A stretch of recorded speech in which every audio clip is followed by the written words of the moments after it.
What roles do you see potentially Yes. being eliminated or changed because of AI? Two comments to make. Number one, when we say AI, what we're talking about is Gen AI and agentic AI, because I think traditional AI ML has been around forever, and so that's not going to change anything.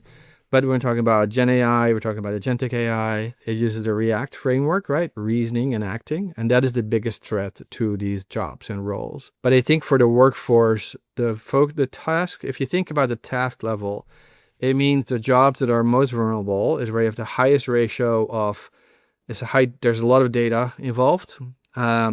It's high complexity and high friction. So this is where, if there's high complexity or high friction, this is where AI will thrive. So, but it needs that high data. If there's not high data, like it's an intangible job or a lot of intangibles, judgment and so on, then it becomes difficult. But there's a lot of data and high friction. That's perfect for AI. So you also want to have low intangible judgment. So it needs to be pretty rules-based or analytical so that it can learn.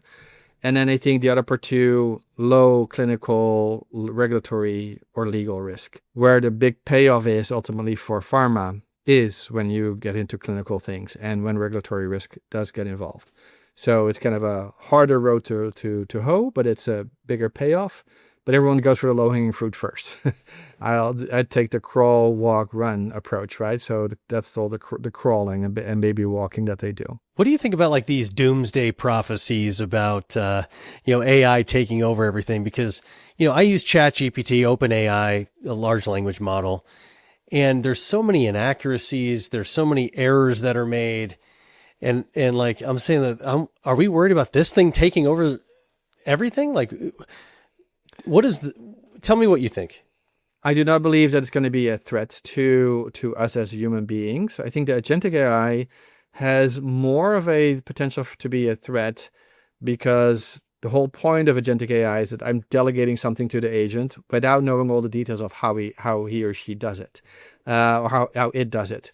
And what you're starting to see is that agents, even LLMs, are able to effectively game the system or to be gamed. So I think this is where you can have a situation where they go around the guardrails, right? So I think that's where there is real risk, but not in the sense that they become super intelligence that is going to run us. But it's more, examples are, and even in the consumer world, hey, we don't want a chatbot to encourage my kids to commit suicide or do something terrible.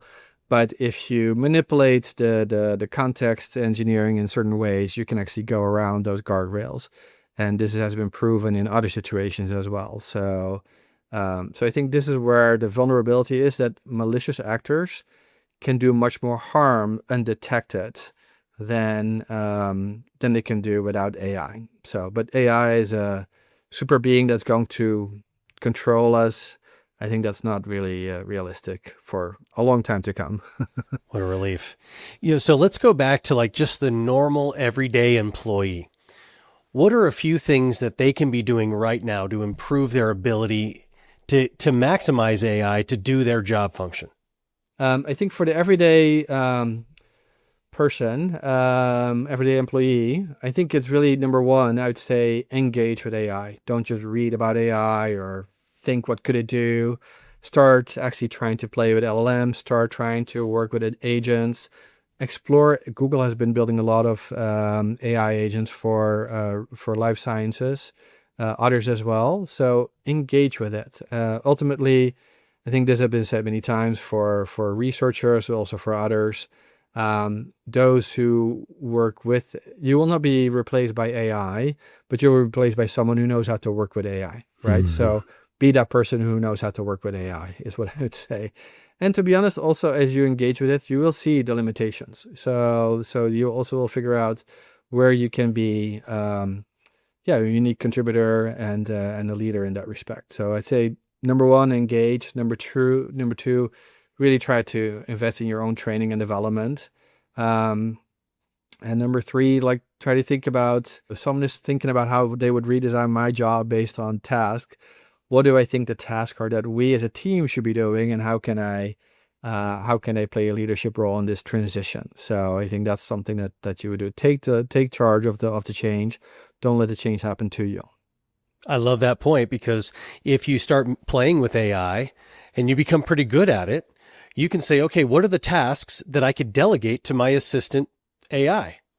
Yes. And if you're paying for the $20 a month ChatGPT account, that's a pretty inexpensive assistant. Yeah, absolutely. Yeah. And so I see that. Now, you've made some really great predictions about how the pharmaceutical industry could maximize AI in the future, especially with drug development. To end the show, make one big, bold prediction in the next 3 to 5 years. What is something AI is going to be doing that you think is going to be really revolutionary? Okay, wow. Come on, I want the Marco you Smith want to go prediction. out on top, right? So, Yes. so maybe instead of that, let me kind of hedge a little bit. Oh, hedge. But I think there are 3 or 4 things that I would want to point out. So I think Okay. number one is, so the foundation models, I think maybe you can call this a big prediction. I think foundation models to some extent are going to be, so the foundation models themselves are going to commoditize. So most folks who are thinking about problem solving are trying to now build even their solutions so that you can backend switch out which foundation model you use, whether you want to use Claude or OpenAI or someone else. So there is already this desire to not be dependent on any particular foundation model. And so I think the general foundation models are going to be commoditized. I think the fact of the matter is the foundation model builders also know this, so they're trying to go downstream from that. So I'll come to that I'll have a more exciting prediction for you in a second. All right. So I think within the foundation model world, specialty expertise mixed with proprietary data will be powerful. And then special use cases like toxicology I mentioned are going to be powerful. So that's number one on the foundation model side. On the second part, what we are going to hit, and I think we've seen this outside of healthcare already, and within healthcare and life sciences is going to be even more pronounced. Even outside of healthcare, they're talking about how the scaling laws are going to exhaust and hit a plateau around 2027 or 2028, because there's not enough data to feed the machine for improvement.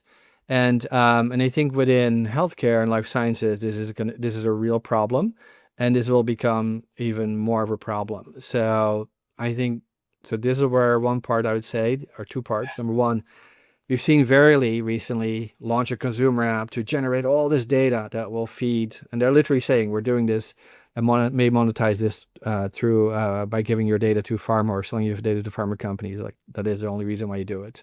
So, and I think OpenAI has also been rumored to do the same thing. They want to build an app that tracks your, like an AI agent that allows you to generate lots of data that can be mined by pharma company. I think both of these are complete dead on arrival. There is not a chance in hell that they'll be meaningful in the long term.